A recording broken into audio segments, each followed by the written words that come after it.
Yo, what's up guys, Eki here. Let's recap my NHL 22. Hockey Ultimate Team, World of Shell, playing hours, tournaments, everything. At the start of the year we started our Ultimate Team on two consoles. One was PS5, and here is my overall record. 197 wins, 29 losses. Pretty good record, but got to remember, especially in the summer I do challenges as well. So when you play with silver teams, gold-based teams, etc., your record will get worse. But good record nevertheless. Here is what the collection is looking like. Obviously, I only played PS5 Hot for about 3 months. Team is not that special. Online versus record 10-0. We started the versus with every NHL team series at the start of the year, but yeah, that didn't really continue. Maybe next year. I had a total of 313 hours on NHL 22 PS5 version. NHL 22 PS5. See you. In the PS4 version, I basically only played World of Shell and some tournament games. Here are my matchmaking 6v6 stats. Games played 220, 235 assists, 172 goals. Points per game 1.9. Breakaway percentage 15%. Yeah, did not finish percent is 10. When we play sixes, most of the time it's for tournament warm-up. Oftentimes we only play 1 or 2 periods and then leave. Some of these stats might be a bit scuffed. 3v3, I actually played quite a bit of threes. 136 games, 228 goals, 292 assists, 4 points per game. Yeah, nothing really else in here. Would be nice to see wins and losses on your own player stats, right? Because I play on many separate clubs, so you can't really see wins or losses. 1-0 online versus record. Hi! 8-6 shootout record on the PS4 side. Oh no. I have 607 hours on this version of NHL 22. Hey. Goodbye.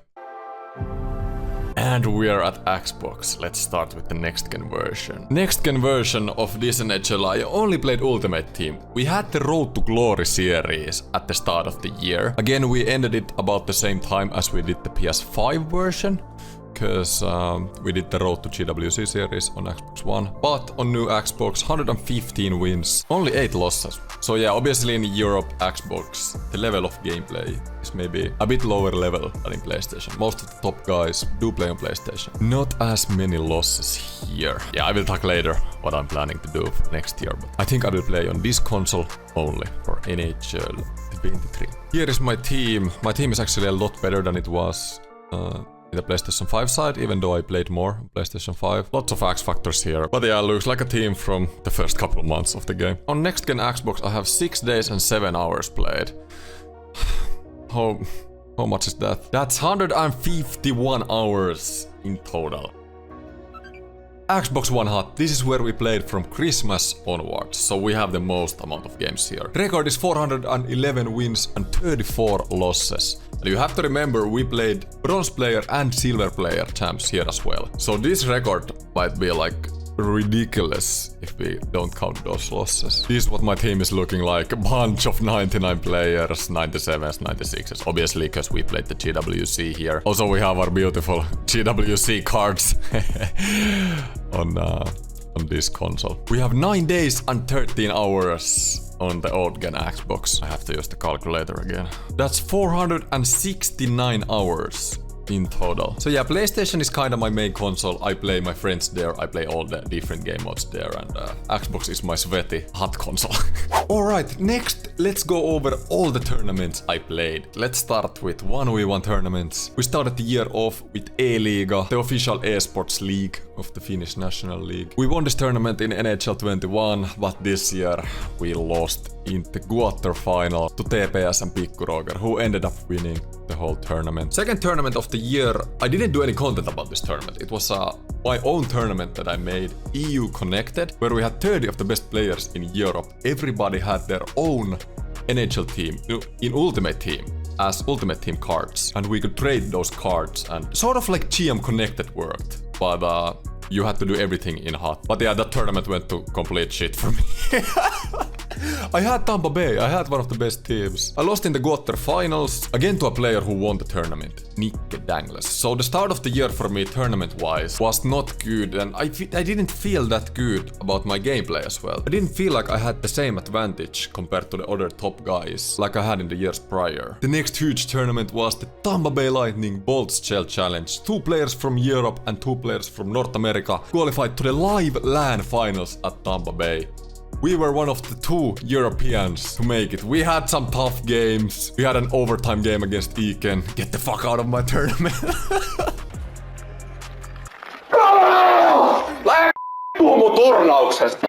Against Chrysotus we tied it up in the final minute.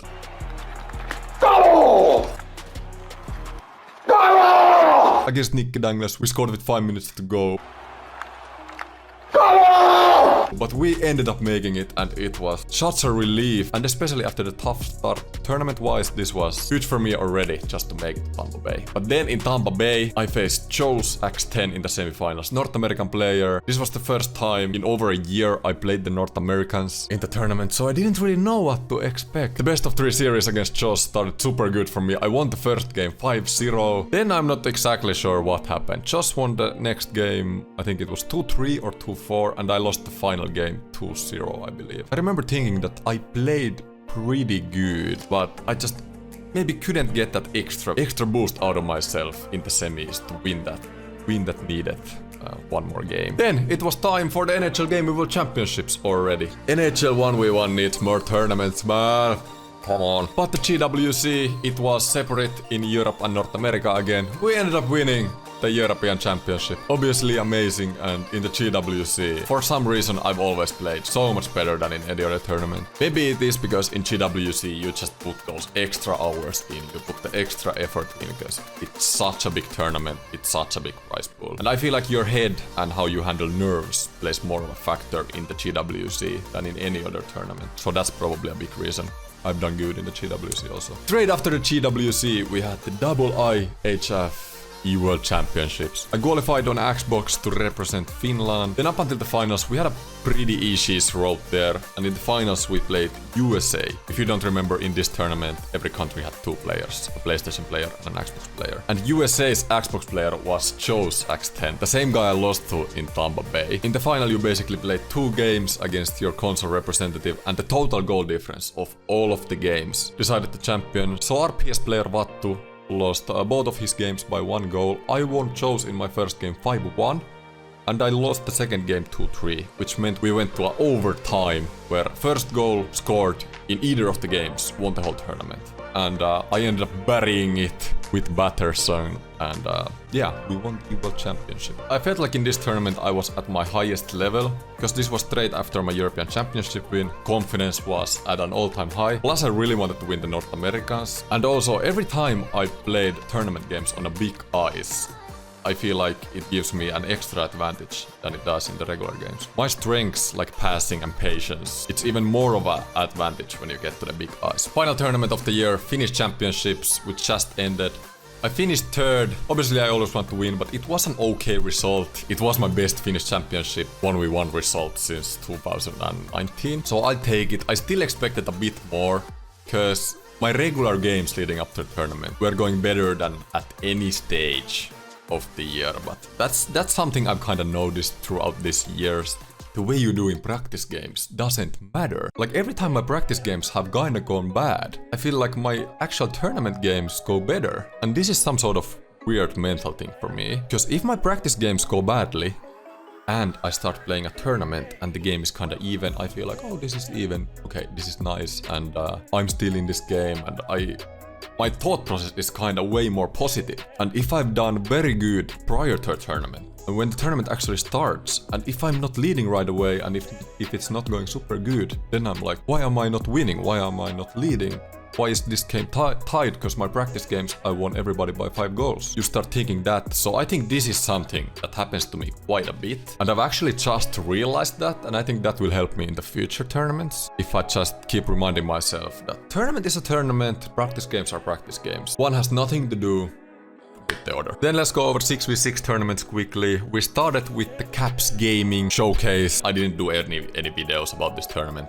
We lost in the semi-finals. So yeah, not a great start to the year. And at the start of the year, I felt like our team had a lot of motivational issues, 6v6 team. Some of our players really didn't like the new NHL. There was some talks of some guys maybe quitting as well, but it didn't happen. And yeah, next up was ECL Spring. We lost in the final to H-Reds. I believe it was 4-1. H-Reds who won us in last ECL as well, so this was 2 straight ECLs where we lost to the finals against them. And especially because we had all of these motivational issues at the start of the year, this is where we decided to make a roster change. Teemu was out and Flyer Kungen from Hub joined us. Oh yeah, and I forgot one thing. Before this we had the Swedish National League tournament as well, ESHL. We play under Frölunda, it's a Swedish club, and we lost in the semifinals in that tournament as well. So up until halfway point of the year in sixes, we had 2 semifinal losses and 1 finals loss, and we want to win, so that's not what we want. So yeah, roster change, next ECL, Flyer Kungen comes in. We lose in the semifinals to Teemu's new team in Game 7 overtime. The worst thing that can happen. But a lot of our issues got fixed. With the addition of Flyer Kungen, our team overall got a lot more hyped, a lot more motivation. And it was more fun to play overall. And then the last sixes tournament of the year, Finnish Championship. We finished 3rd, we lost to a eventual winner, Goons, in the semifinals. Yeah, in the summer I felt like we didn't put enough hours in. Most of the guys wanted to do other things than basically practice. We didn't really expect a win, but yeah, we ended up getting bronze. So to recap everything, first of all, I'm not a graphic designer, so this will have to do. I played 1,500 hours of NHL 22 in total. This is about 500 to 1,000 hours less than I've had in the previous NHLs. I think this is because I'm starting to do more and more YouTube content. Editing takes a lot of time, man. Also, the game this year wasn't really that fun, especially after the beginning. Total HUT record 723 wins, 71 losses. We've had at least 30% of those losses come from challenges. But anyways, not as many hot games as well than in the years past. Oh my god, I'm slacking. 1v1 tournament wise, it was a great year. We won the most important tournament, the GWC European Championship. We also won the IIHF E-World Championship. So 2 of the big tournaments of the year we did win. Couple 3rd place finishes, and my worst tournament result of the year was a quarter-final loss in E-Liga and EU Connected. So this is something I really pride myself on, being consistent in tournaments. And yeah, I might not win every tournament, but I always feel like I'm very up there. 6v6 wise, this was mine and our team's worst year since we've played together in 2018, so yeah, need to step up. What is happening next year? First of all, the Go-To series, our Ultimate Team series, will be only on the Nugen Xbox version of the game. And obviously this year there will be crossplay as well, so most likely we will be able to play everyone if crossplay works properly. Because of crossplay, we don't have to do multiple consoles anymore, so that's awesome. And also for YouTube wise, I think it's more easier to follow when I only have one hot team,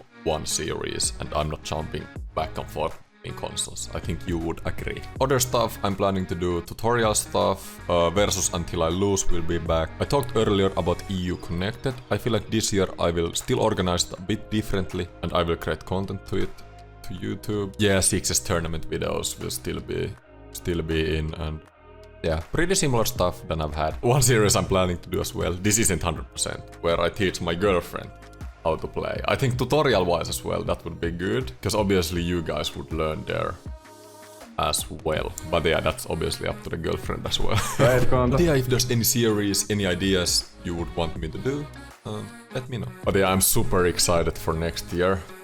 First of all, the game seems a lot more fun. Second of all, I didn't feel like NHL 22 really fit my gameplay that good. So I think next year, tournament-wise, I'm expecting a step up. We won 2 big tournaments this year, don't get me wrong, but those were by the slightest margins possible. So plan is to kind of be more dominant next year.